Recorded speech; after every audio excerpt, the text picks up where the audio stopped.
အားလုံးမင်္ဂလာပါကိုလင်းလေး YouTube channel ကနေကြိုဆိုပါရစေကိုလင်းရဲ့ YouTube channel ကို like ပေးခြင်း comment ရေးခြင်း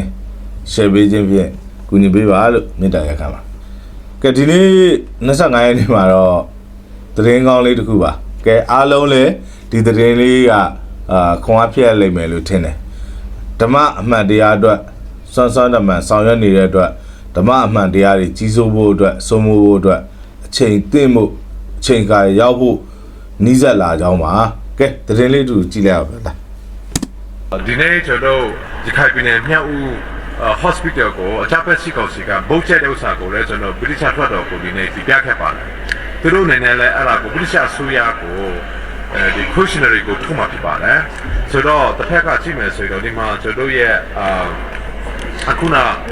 မြောက်ဦးစေရုပ်ကိုဗုတ်ချက်ချင်းဟာလည်း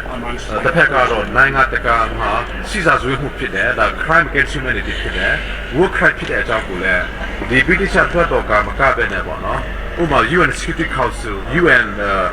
လူခွေးကောင်စီပေါ့ဒါတွေအားလုံးကိုလည်းကျွန်တော်တို့ကဒီမြောက်ဦးမှာရှိတဲ့စေရုပ်ကြီးကိုအကြမ်းဖက်စစ်ကောင်စီကဗုတ်ချက်ချင်းဟာလည်းအဲ့ဒါကိုစီစာဆွေးမှုရောက်ကြောင်းကိုလည်းဒီမှာဒီနေ့ကျွန်တော်ဆွေးနွေးခဲ့ပါတယ်ကဲဝမ်းနာတာလိုက်တော့မာလာနဲ့ဘောမဘောငုံတွေဝမ်းနာတာလိုက်တော့ဟာမြောက်ဦးစေးရုံကိုဘုံကျဲတဲ့အချိန်တော့ဝိုင်းပြီးတော့ဟောင်းလိုက်ကြတာ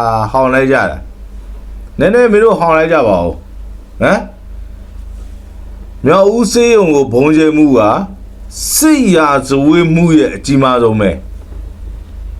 ဆိုတော့ဟောင်းလိုက်ကြပါဦးဟမ်ဘလို့လဲဘလို့ရှိနေကြလဲ UK လွတ်တော်မှာလည်းဒီကိစ္စကိုတင်သွင်းတယ်လူ့ခွင့်ကော်မရှင်ကိုလည်းထပ်ပြီးတင်သွင်းမယ်စစ်ရာဇဝတ်မှုတွေကအကြီးဆုံးစစ်ရာဇဝတ်မှုနော်စေးရုံကိုများရဲဆက်ဆက်စာတင်ကျောင်းတွေကိုများရဲဆက်ဆက်ဘာသာရေးအဆောက်အုံတွေများပြစ်မှတ်ထားပြီးတိုက်ခတ်နေတာတော့တရားသောစစ်လို့တော့ထပ်ပြီးပြောရတဲ့ဘောမဘုံကုန်တွေမင်းတို့ရှက်တဲ့လဲပြီးတော့တည်တဲ့လူသားချင်းမစာနာတာမင်းတို့အတောင်းအထိမှနာမဲ့ကောင်းတယ်အခုလက်နဲ့ဆွဲကင်နေကြရတဲ့လူတွေက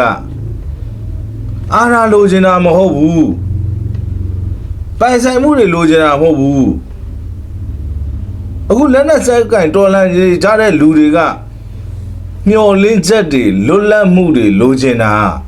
ကိုယ်ကံကြမ္မာကိုဖန်တီးချင်တာတောက်လို့မလို့ရင်စားမစားဘူး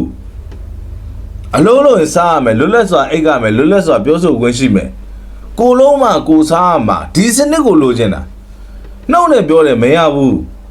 ငုံခံလို့မရလို့တုံ့ပြန်နေကြရတာတုံ့ပြန်တော့မကောက်တွန်းလှန်နေရတာတွန်းခံရင်မကဘူးတိုက်ခိုက်နေရတာဘာကြောင့်လဲလူသားချင်းမစာနာလို့လူမပီသားတဲ့စိတ်ဓာတ်တွေကြောင့်မလို့ဒီလိုအလုပ်တွေလုပ်နေကြဘယ်သူမှဒါမျိုးတွေမလုပ်ချင်ဘူး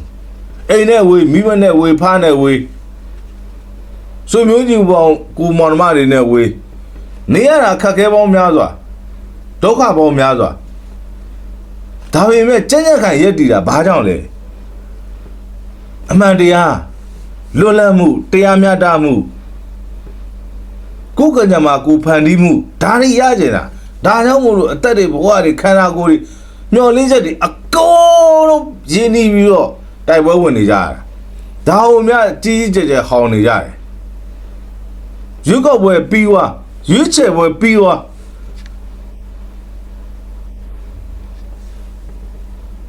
ဖာကောင်းလုပ်တဲ့ပြစ်ဒစာပပြောက်ရေးလုပ်ပြီးသွားတော်လန်နေမှုကဘယ်တော့မှပြီးမှာမဟုတ်ဘူးမပြီးသလိုအရှိန်အဟုန်လဲပုံမြင့်ပြီးတော့အရှိန်အဟုန်လဲပိုကြီးလာတယ်အဲ့ဒါကြောင့်မလို့ဘုံကိုများကြက်တာသတိထားတော့လို့ပြောရင်းနဲ့ညီကုန်းချုပ်ပါတယ်အားလုံးကျေးဇူးတင်ပါတယ်ရေအောင်ကိုအောင်ပါပဲ